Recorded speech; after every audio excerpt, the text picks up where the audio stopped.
Hello, my name is Sarah Thwaites and I'm the Director of Sarah Thwaites Associates, and I've been involved in people development since the beginning of my career. That's included bringing people into the industry, looking for new talent to come into financial services, through to developing those at board level. I started my career at the FSA, where I was responsible for developing policy with regard to training and competence, and also making sure that firms implemented that policy successfully. At the same time, I was also responsible for training supervisory staff within the regulator to ensure that they could do their job successfully, as well as training the industry on what our rules required and how they could practically implement them.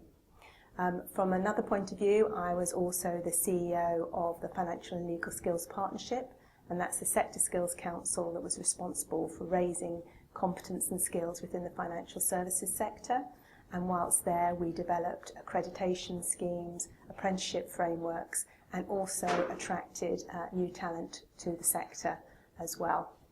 And since then, I have been a director of BP&E Global, and we are a governance consultancy who provides CPD training for those at board level, and also undertakes board evaluations to ensure that boards are working to the most effective way they can. Hi Sarah, thank you very much for speaking with us today. It's been a very interesting discussion, I hope you'll agree. Yeah. A couple of key things that came out from today. One of them was about culture. Tell us your thoughts on the regulatory environment around culture and how financial services organisations will have to deal with that challenge. Okay. Culture is something that the regulator has talked about for many years now, I'd say at least the last 5 years. And I think it's because it's seen as being an important way of meeting their statutory objectives. I think the issue for regulation is there's been a lot of firms who've had problems over the years, and regulation doesn't necessarily seem to have prevented those issues from happening. So I think everyone's taken a step back and considered, why do those things actually happen in practice, and what could be the underlying cause and a way of addressing that. And I think culture has been seen as the answer to improving the way organisations work, improving the way organisations treat their own staff, but also improving the way organisations treat customers. And a lot of what the regulator now says is very much focused on the way customers are treated and their experience of the financial services sector. And let's be truthful, that in the past hasn't always been that successful, and the financial crisis did cause a lot of problems. So I think culture is something now that all organisations should be looking at.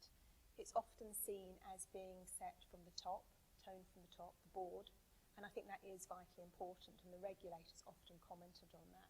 But now I think we're also seeing acknowledgement that it's to do with middle management and the way that they actually work, and sometimes it's seen that that sort of mood in the middle can be a blockage to making sure that culture works effectively for both the organisation itself, but for also the wider world at large.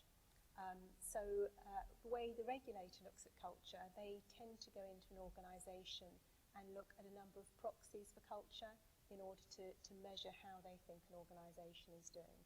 And whilst they won't give you a, yes, you've got a good culture, no, you've got a bad culture, and it's debatable whether you can have a good or bad culture, it's one that works and achieves what you want from your strategic objectives.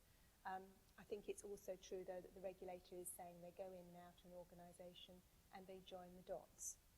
So they will look at things such as remuneration, the way individuals can progress in an organisation, the way customers are treated in terms of complaints handling, for example, the way products are developed and the way they're sold to individuals. And all of those things will help them to build up a picture about how an organisation is actually working on a day-to-day practical level. There was also a lot about evidence, providing evidence for all of the different things that are required for businesses within the sector. Tell us more on that. I think evidence has always been an issue, and certainly from the time I was at the regulator, the old adage that if it isn't written down, it didn't happen, I think is something that was seen to be the case at the time and continues to be the case now. And it's also important, not just from a regulatory point of view, to have that data and that management information to hand. Because under the new world of the senior management regime and people being individually accountable for certain activities, as that individual, I would want to know that all the processes and procedures were in place and that I had the data I needed to analyse it and identify issues and correct them if I needed to. So whilst data and management information has always been vitally important, I think even more so going forward, people need to feel that confidence that they have the data which tells them about how their organisation is operating and if there are any issues, what needs to be addressed and how they can address them. Finally, one of the big issues that is causing concern, I guess, around all this regulation is twofold, really. The first is whether decision-making will become slower, and the second is the attraction of talent into the sector. What are your views on these? I think it's something that only time will tell. Clearly that's not the aim of the regulator and the new rules that are coming in place, but I think that was always a possible danger. So from the point of view of attracting new talent, I think it will be a question of whether new non-executives, for example, and executives see that their personal risk, whether that is so great now that they fear taking jobs in the sector and they decide to move to other sectors where regulation perhaps is somewhat different. Whether that will really be the case in practice, there is an argument to say that actually not a lot is really changing, that they've always had those responsibilities, it's just being set out more clearly now. But only time will tell, as I said, whether that is the case or not.